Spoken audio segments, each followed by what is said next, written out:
faciliterait les choses. Alors d'abord, bonsoir à toutes et tous. Merci de m'avoir invité déjà depuis plusieurs mois, puisque je pense que les contacts avaient été pris en mai, si mes souvenirs sont bons, pour travailler avec vous, en tout cas échanger dans le cadre de cette conférence organisée par l'UEP avec des étudiants qui sont effectivement engagés sur la question environnementale. Moi-même, je suis juriste et j'avais fait un master en droit de l'environnement.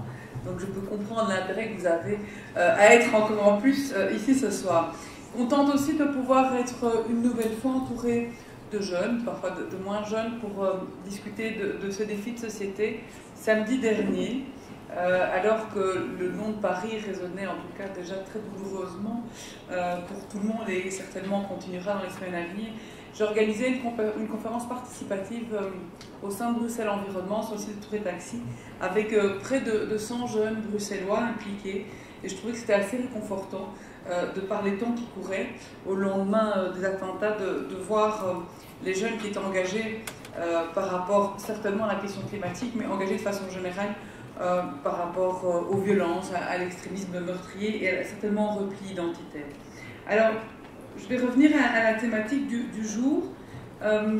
La question des changements climatiques, alors peut-être pas pour vous parce que vous êtes des personnes probablement en grande partie initiées et très impliquées sur cette thématique-là, elle est revenue en tout cas au devant de l'actualité maintenant depuis plusieurs mois.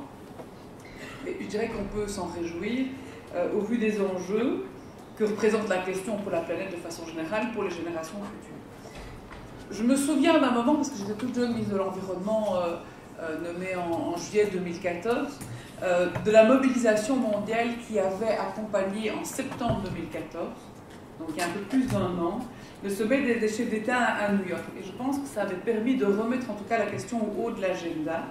En tout cas, ça avait démontré que la population attendait des décideurs qui apportent des réponses très très concrètes face à cette problématique. Et c'est exactement le sentiment que j'avais pu ressentir quelques semaines après en étant à Lima. Et vous avez, Félanou, a montré effectivement un certain nombre d'initiatives qui a été prises à la COP 20 où je représentais la Belgique. Alors évidemment que le temps presse, que le compte à rebours est plus que jamais lancé, qu'on fait face à toute une série de conséquences infiniment négatives des changements climatiques, et que dans ces circonstances, la conférence en tant que telle, elle sera exceptionnelle.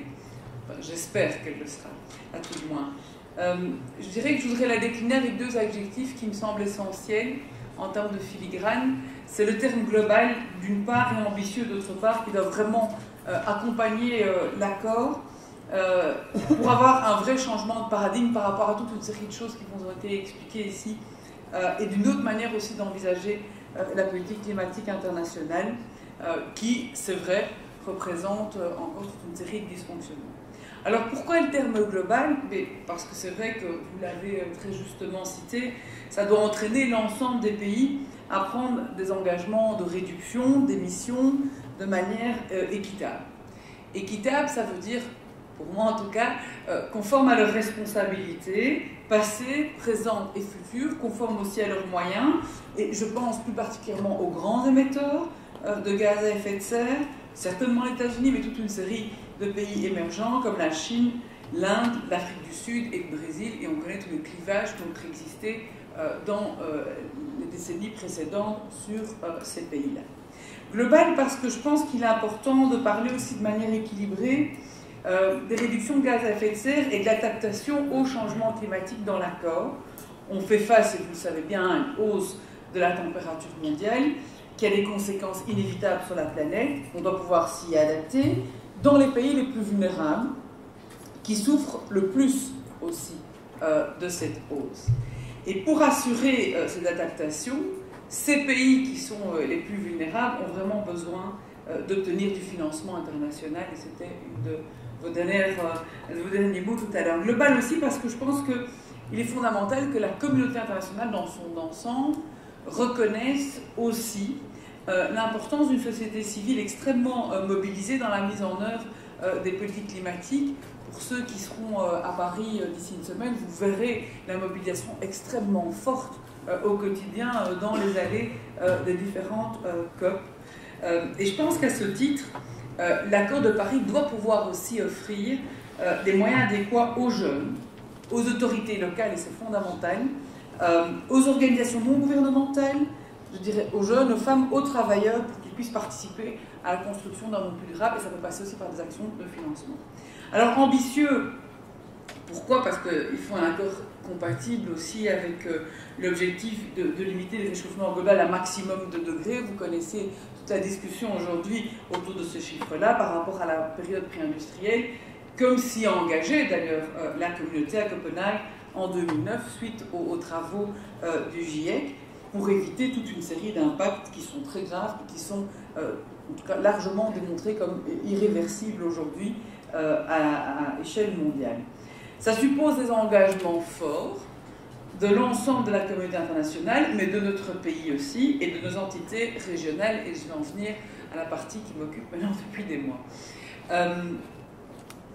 Vous connaissez, je ne connais pas exactement le degré que vous avez de connaissance par rapport à la question de la répartition de l'effort climatique en Belgique, une vieille question qui anime maintenant depuis plus de 6 ans tous ceux et celles qui ont pu avoir la présidence de la Commission nationale climat, puisqu'il y a une nécessité, par rapport à toute une série d'objectifs et par rapport à des périodes, de fixer entre les 3 régions, région Wallonne, région Flamande, région bruxelloise et le fédéral, une répartition d'efforts climatiques. Alors, c'est ce qu'on appelle le fameux burden sharing, pour ceux qui le connaissent. Et donc, en rentrant de Lima l'an dernier, au mois de janvier, enfin, Lima était en décembre 2014, janvier 2015, comme Bruxelles avait la présidence nationale climat, nous nous sommes remis assez rapidement autour de la table, notamment en vue de la COP21. Pour petite histoire, j'étais arrivée à Lima, je n'étais pas chef de délégation à la base, mais mes collègues n'ayant pas su me rejoindre, je suis devenue de facto. Et vous mettez le pied dans l'avion à Madrid et il y a quelqu'un qui vous dit « mais vous n'avez toujours pas d'accord sur le financement interne climatique belge ». Je dis « oui, c'est vrai. Qu'est-ce que vous allez faire quand vous allez aller dans 2 jours représenter la Belgique? Quel montant vous allez annoncer ?» Et en fait, vous vous rendez compte du regard aussi que porte l'ensemble des membres de l'Union sur cette difficulté qu'on a quand tous les matins, c'est à 7h30, avec l'ensemble des pays de l'Union qui vous disent vos collègues anglais, vos collègues français, vos collègues espagnols, et alors vous avez un accord, vous n'avez pas. Vous êtes franchement ridicule à expliquer que ça devient compliqué, que nous, petite Belgique, on n'arrive pas à s'accorder uniquement sur la question du financement. Je parle bien. Ici, dans l'exercice que j'ai fait, j'ai voulu en fait lier les 4 parties. Les 4 parties de l'effort climatique, en fait, sont la question du financement, forcément, entre les entités. Vous avez la question de la réduction des émissions, gaz à effet de serre, de ce qu'on appelle les revenus de mise aux enchères des quotas CO2, qui est un fonds qui va être redistribué, qui aujourd'hui a plus de 300 millions, donc de comptes qui dorment, hein, qui doivent être répartis entre les entités, et puis toute la question de l'effort du renouvelable entre les entités. Et donc, après plusieurs mois de travail, d'experts qui se sont rencontrés, de bilatéral avec mes collègues ministres, on a effectivement pu aboutir à un accord entre nous le 23 octobre, après plusieurs heures de discussion, sur un projet que chacun devait, puisque c'est le principe, moi mon job c'était de trouver un accord entre les 4 ministres, et en fait chaque ministre devait retourner auprès de son gouvernement, faire valider les chiffres qui étaient déposés sur la table et qui avaient fait l'objet d'un accord entre les 4. Donc qu'est-ce qui s'est passé? On vit dans un drôle de pays pour certaines choses. Les gouvernements bruxellois et wallons ont ratifié dès le mardi, en fait, dès le mardi effectivement, l'accord en tant que tel. Et le mardi matin, j'ai eu le grand plaisir d'entendre M. Jambon à la RTBF, ministre fédéral, qui dénonçait la partie de l'accord pour le gouvernement flamand. Donc parfois plus que surréaliste. Le fédéral, lui, s'est expliqué qu'entre-temps, il y avait une difficulté de calcul parce qu'il avait appris que la cascade de Cône fait partie des efforts vulnérables. Bref, c'était un vrai souk. Et nos amis du gouvernement flamand disent qu'eux, ils ne peuvent pas se prononcer vu que le fédéral s'était trompé dans ses chiffres et que donc voilà. Donc, c'est assez triste en soi dans la mesure où ça faisait plus de 10 mois qu'on travaillait et que je pense que sincèrement l'accord qu'on avait était un accord équilibré. Alors en âme et conscience, je me suis dit qu'il fallait quand même remettre tout le monde autour de la table pour pouvoir obtenir cet accord et c'est vrai que les discussions, il faut quand même le rappeler, ont du retard. On parle de nos objectifs pour 2020 dans cet accord intra-belge. Alors que ce qui va se passer à Paris, au niveau international et au niveau européen, on est sur des objectifs post-2020. Donc il ne faut pas s'étonner que nos collègues nous regardent avec des grands yeux comme ça en se demandant si on est fous. Donc voilà, pour ne pas rentrer dans l'ensemble des détails, nous nous revoyons et il faut toujours espérer effectivement qu'il y ait un accord avant la COP la semaine prochaine, peut-être qu'il y aura une certaine pression aussi qui sera mise. Mais j'en discutais en aparté en disant un accord c'est très bien, mais il faut avoir un bon accord aussi. Parce que si vous avez un accord sur des bases qui ne sont pas crédibles, je pense que c'est difficile aussi d'emporter la responsabilité. Et en tout cas, à titre personnel, j'étais très claire en disant s'il n'y avait pas d'accord, je n'irais pas me ridiculiser à Paris avec une kyrielle de ministres belges. Petit point sur la région de Bruxelles-Capitale, puisque c'est ma casquette de ministre régional, je ne vais pas être trop long. En dehors de toutes ces considérations, c'est important que le territoire bruxellois, composé, comme vous le savez, d'un territoire assez dense, qui n'est pas extensible, et donc avec des caractéristiques urbaines et démographiques particulières, a un certain nombre forcément de défis assez propres à relever. Il y a la question de la croissance démographique au niveau de la région de Bruxelles-Capitale, il y a toute la question de l'aléa climatique. Avec un secteur, vous le savez, émetteur de gaz à effet de serre qui est le principal, qui est celui du bâtiment à Bruxelles, qui représente approximativement 60% des émissions en 2012, 25% par exemple pour la région wallonne. Vous voyez en fait que les politiques qui vont être menées vont être assez différentes forcément en fonction du tissu. Et donc les émissions bruxelloises, elles sont très largement aussi dépendantes des conditions climatiques.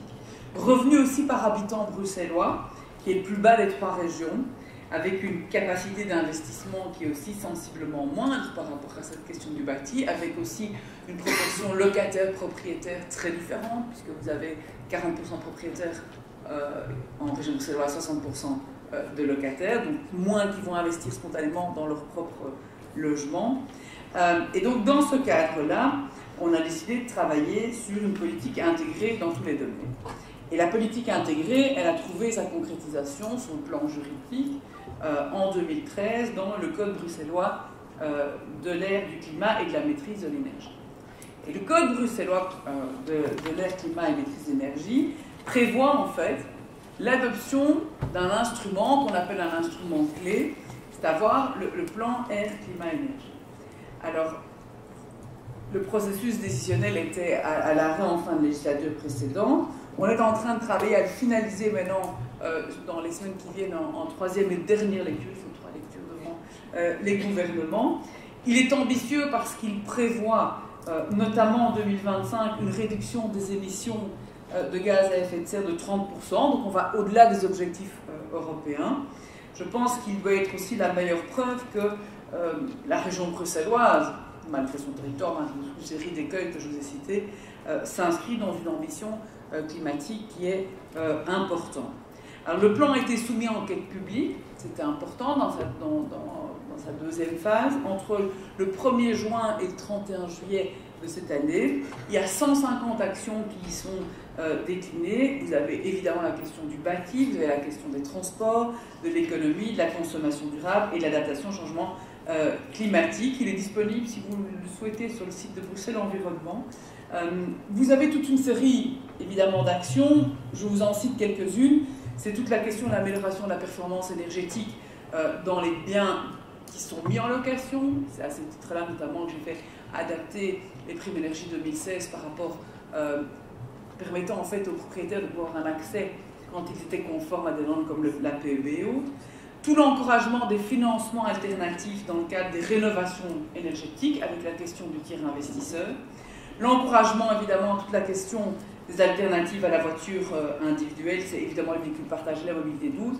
Et on a pris la décision en conclave budgétaire, il y a déjà maintenant un mois, c'était le 16 octobre, de travailler à partir de janvier 2016 sur toute la question de la fiscalité environnementale, et je le ferai en partenariat avec mon collègue des finances et de la mobilité pour arriver à une réforme qui pourrait rentrer en œuvre à Bruxelles en 2017. En fait. Donc avoir un an pour modifier les paramètres fiscaux. Mise en place de zones de basse émission, que je pense fondamentale à Bruxelles. travaille aujourd'hui sur la mise en place de projets pilotes avec toute une série de communes qui ont marqué leur intérêt. Instauration d'un programme régional d'économie circulaire, c'est une grande priorité qu'on développe pour le moment. On a dégagé des moyens de budget pour lancer ce qu'on appelle le programme régional d'économie circulaire qui sera mis en œuvre à partir de janvier 2016. Promotion des produits durables, réduction des inondations et de leur impact. Et une volonté, c'est vrai, de travailler, en tout cas c'est ma vision des choses, vu l'étroitesse aussi de notre territoire, avec les communes bruxelloises, au plus proche aussi de leur réalité.